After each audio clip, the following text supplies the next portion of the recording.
Olá, queridos irmãos, queridas irmãs e humanidade, que a paz de nosso Senhor Jesus Cristo invada nossos corações e nos enriqueça de harmonia. Hoje nós iremos dar início ao nosso 45º encontro Momento com Jesus. E mais uma vez, antes de iniciar, nós recomendamos para que vocês pratiquem o Evangelho no lar. Pode ser durante 30 minutos, durante um dia da semana, em qualquer dia da sua preferência, em qualquer horário. Se reúna com sua família ou sozinho mesmo. Abra o Evangelho. Converse com Cristo. Converse com Deus. Leia e debata com seus entes queridos ou debata com a sua própria mente sobre os ensinamentos. E acima do debate, pratique-o em seu dia a dia. No encontro de hoje, vocês vão entender, assim como eu entendi nesse momento, a importância da prática daquilo que nós aprendemos. A prática do bem e a prática evangélica. Segundo Jesus, nosso celeste amigo, não necessitamos apenas adorar o Pai, nos fechar em locais livre daqueles que nós muitas vezes possamos chamar de impuros ou pecadores. Não resta isso.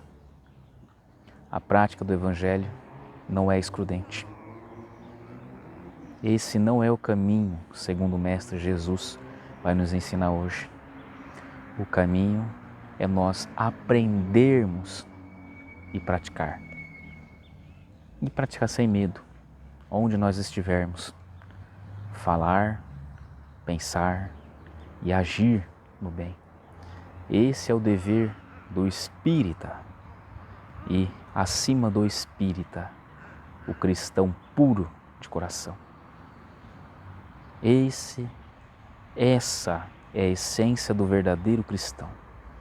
Aquele que aprende sobre o Evangelho de Jesus e pratica em toda a sua essência, no seu dia a dia, junto com a sua família, com seus amigos, no seu trabalho, nos seus negócios. Esse, sim, é o cristão por excelência. E nós, um dia, principalmente eu que vos falo, também desejo e irei alcançar essa condição. Então vamos dar início a mais um encontro, um momento com Jesus. O imperativo da ação.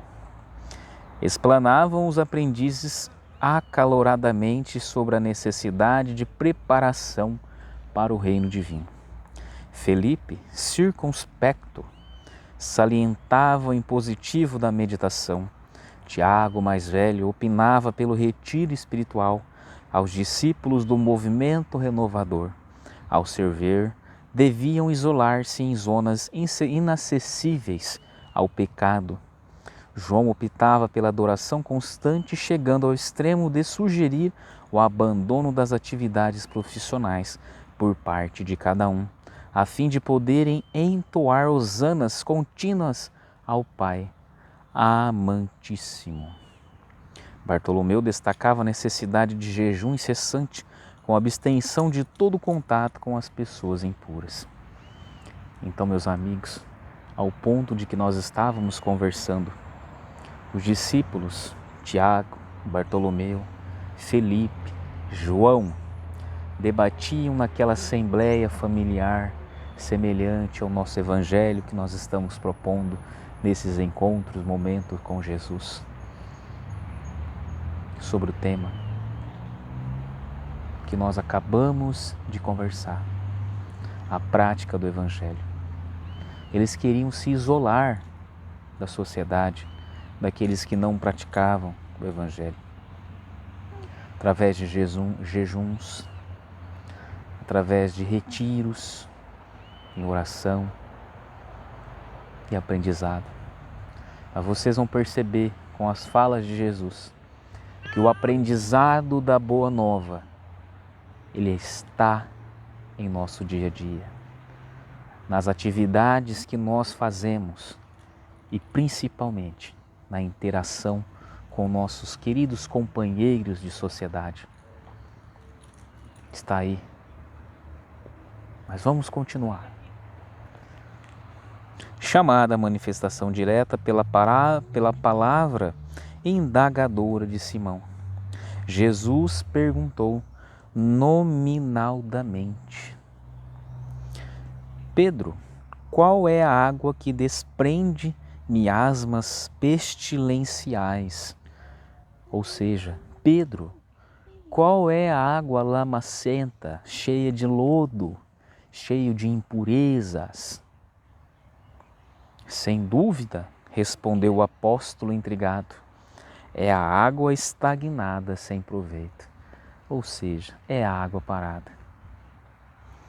Sorridente, dirigiu-se ao filho de Alfeu, indagando: Tiago, qual é o peixe que flutua inerte na onda? É o peixe morto, Senhor, redarguiu o discípulo desapontado. Vamos já iniciar a nossa reflexão sobre o que Jesus já está querendo dizer para nós. Perguntando para os apóstolos: a água parada acumula lodo, sujeiras, começa um processo de fermentação sem oxigênio e deixa ela fétida pela liberação de gás carbônico e por uma respiração anaeróbia, que é do processo de fermentação. Assim também, meus amigos, são os aprendizes do Evangelho, que se isolam da sociedade e praticam o Evangelho para si, apenas para si. Está aí o egoísmo brotando. A partir do momento que você se isolou da sociedade, você infelizmente se acha diferente e tem um sentimento de superioridade. Quando Jesus falou do peixe boiando sobre as ondas, ele deu o exemplo do peixe morto. Morto é nós também, que entendemos o Evangelho e não praticamos. Somos, infelizmente, um peso morto na sociedade, que é, muitas vezes, um meio maldoso, em que não há influência nenhuma do bem, por não haver prática. Essa é a mortalidade que o Pai está nos dizendo. Todas as vezes que nós sabemos do Evangelho, que nós sabemos dos sentimentos de amor e não praticamos em um meio doente no mal, não adianta ter esse conhecimento, porque ele não vai influenciar. Não adianta ter esse sentimento se ele está escondido, e ele não vai influenciar. Esse é o exemplo do peixe morto. Esse é o exemplo do Evangelho morto em meio aos locais de mais maldade. Bartolomeu, qual é a terra que se enche de matagais daninhos a plantações útil? O interpelado pensou e esclareceu: indiscutivelmente é a terra boa desprezada, porque o solo empedrado é áspero e quase sempre estéril.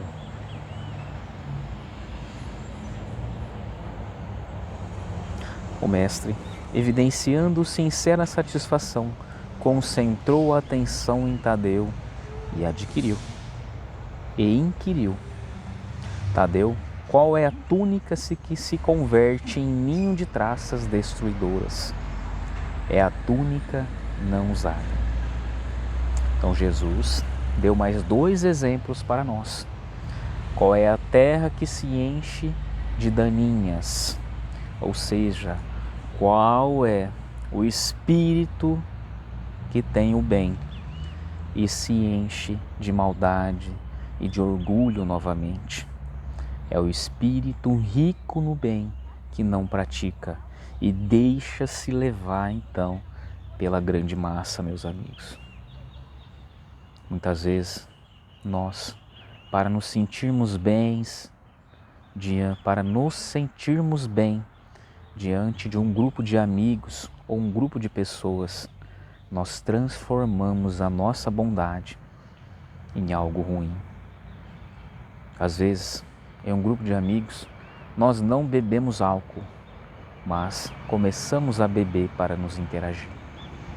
Muitas vezes, em um grupo de amigos, nós não falamos palavrões, mas começamos a falar. Nós não falamos mal de nenhum companheiro, mas começamos a falar para nos sentirmos junto com aquelas pessoas. Muitas vezes, nós deixamos de fazer uma atividade no lar para estar junto com um grupo de amigos, deixando eles como mais importante. É a nossa família de lado, a nossa família do lar de lado. E aí começam-se os problemas. Então eis aí a terra fértil, o coração cheio de ensinamentos que não é praticado e que não é colocado em evidência. No exemplo seguinte, Jesus perguntou da túnica, que representa as roupas novas, trazendo a nós a mesma reflexão. Nós, se deixarmos os nossos corações, que muitas vezes nós obstemos de algo mal que deixamos de fazer, em algum momento, se não vigiarmos, nós iremos de novo adquirir aquela má conduta. Então precisamos ir à luta.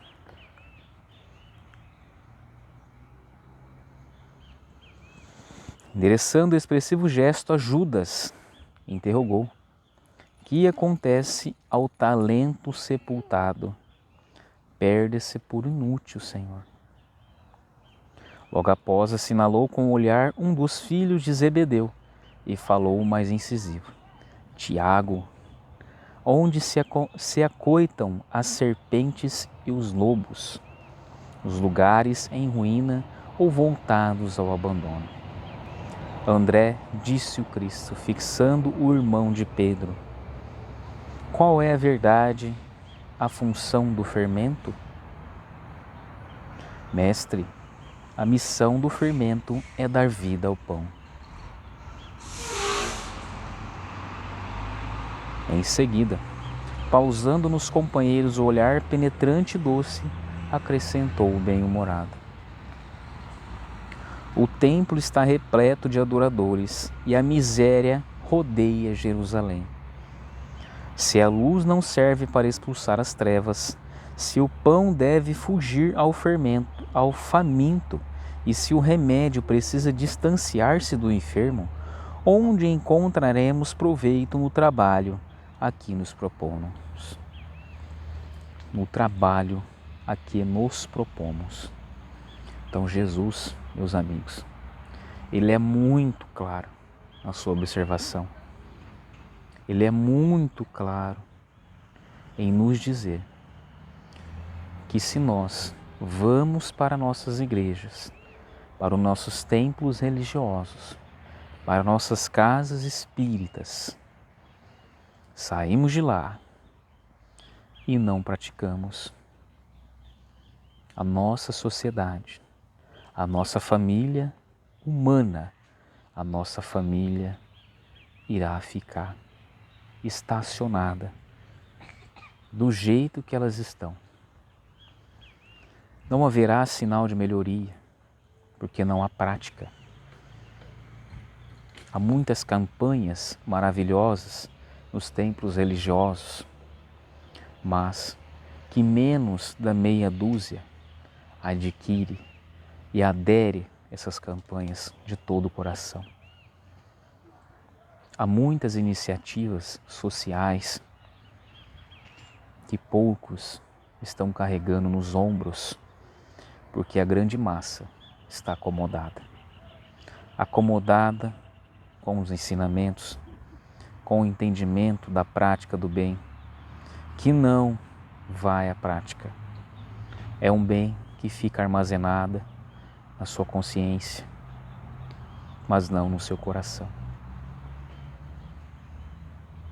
Jesus, meus irmãos, nos convida à prática do bem. Jesus nos convida à transformação e evolução para seres humanos superiores. Tão superior que a nossa imaginação, ainda imperfeita na maldade, não consegue atingir. Porque falta uma pitada de mais amor, uma pitada de mais solidariedade e uma pitada de desinteresse econômico e comercial. Vamos continuar. O reino divino guarda o imperativo da ação por ordem fundamental. O reino divino guarda o imperativo da ação por ordem fundamental. Então, meus amigos, eu repeti 2 vezes para nós evidenciarmos a necessidade de agirmos no bem. Sigamos para diante e propaguemos a verdade salvadora por meio do pensamento, das palavras, das obras e de nossas próprias vidas. O Todo Sábio criou a semente para produzir com o infinito. Desce do alto a claridade do sol cada dia para extinguir as sombras da terra. Não é outro o ministério da Boa Nova. Amar, servindo e venerar o Pai acima de todas as coisas. E servir amando é amparar o próximo como a nós mesmos. Pautar-se por essas normas em nosso movimento de redenção e praticar toda a lei. Então, meus amigos e minhas amigas, para nós finalizarmos o nosso momento com Jesus de hoje, a principal lição que Jesus nos deixou é a prática do bem. É levar ao seu próximo aquilo que é fundamental, o amparo e a solidariedade. Assim nós ganharemos o reino dos céus. Nós vivemos uma grande ilusão de que há um local chamado reino, um local na espiritualidade, um local em que tudo é perfeito e maravilhoso. Como você, um ser que ainda precisa de reajustamento, que não consegue ajudar o seu próximo nos mínimos detalhes, alcançará o reino prometido?